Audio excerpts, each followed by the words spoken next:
Hey, this is Julie. Welcome back to my channel. Today I've got a Christmas card for makerforte. I am using the 6x8 stamp set called Poinsettia.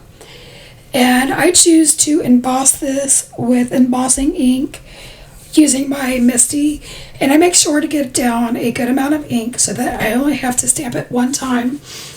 And then I covered the image with fine detail gold embossing powder. And again, I make sure to get ample coverage with the powder so that I don't lose the detail of my stamp. Now, with this being such a large image, taking up the majority of an A2 card front panel, it's important to heat this thing thoroughly and to get it all complete. So the way that you know that embossing is done is that it becomes shiny and you don't leave any dull parts behind. I also decided to use new to me polychromos pencils. Truth be known, I've actually owned these for 18 months and never opened them because color pencils intimidate me, to be honest. So we're going to do this process together. I start out by using a white pencil because I am using such a dark background. When you use a dark cardstock like navy, black, purple, you get what I'm saying.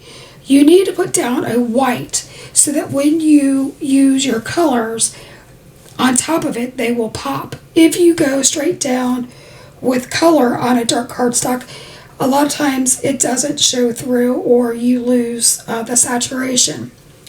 So that is just opposite of when you use a white cardstock. You would put the color down first and then come in with a white pencil to add highlights. So next I come in with my darkest red color and I apply that to what would be my shadows. And I choose my shadows to be closest to where the stamen would be and where the flower kind of bends on itself. With a poinsettia, when you look at the plant, there actually is not a difference between the leaves and the petals.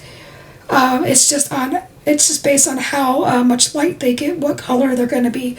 But since the artist differentiated them, the petals for me are going to be the ones that don't have the ribbing, and the leaves will have the ribbing. So again, I color my flowers, my petals usually one petal at a time, so that they don't become overwhelming. Sometimes you kind of lose where the shadow is going to be or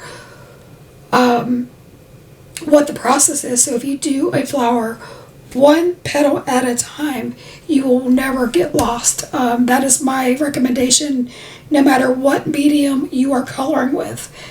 Now I come back in and repeat the process with the leaves. And I use the white pencil. And then I chose a different combination for leaves just because I wanted to go for a non-traditional Christmas card. And I started out with a navy.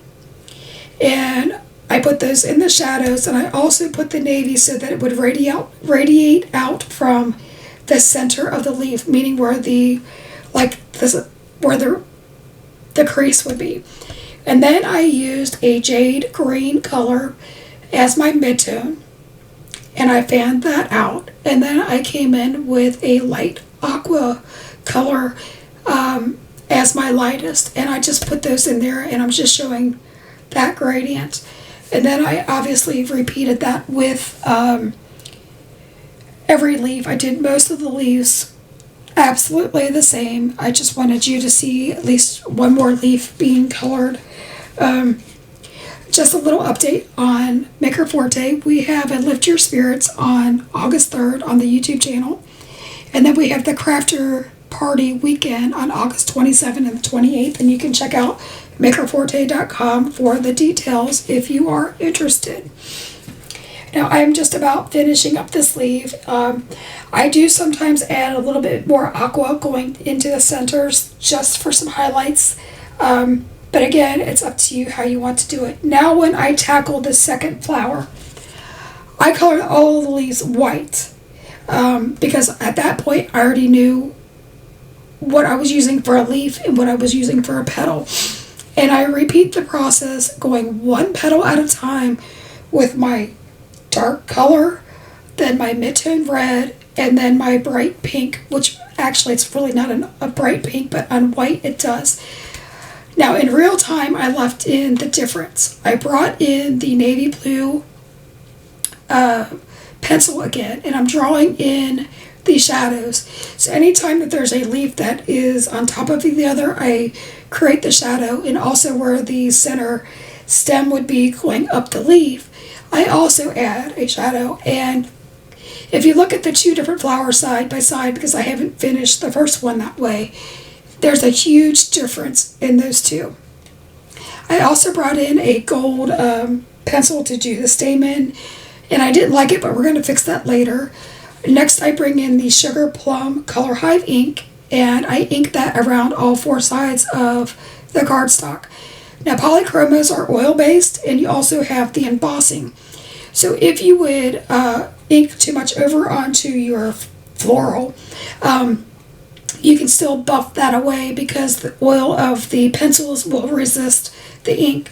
I also bring in my Prima Sparks, and I add splatter. While that dries, I bring in gold embossing powder, and I stamp the Peace sentiment. And then I mat the focal point panel with gold cardstock, and I add that to my card base and add the sentiment. I also add gold gems and stickles to fix the stamen. If you have stuck with me this far, I would truly appreciate you liking, subscribing, and leaving me a comment. I do read every single comment, and I just love all the encouragement that everybody leaves. Here are some final looks at my card, zooming in and out on this. Again, thank you for sticking it out with me. Until next time, keep crafting, my friends. Be safe. Be blessed. Bye-bye.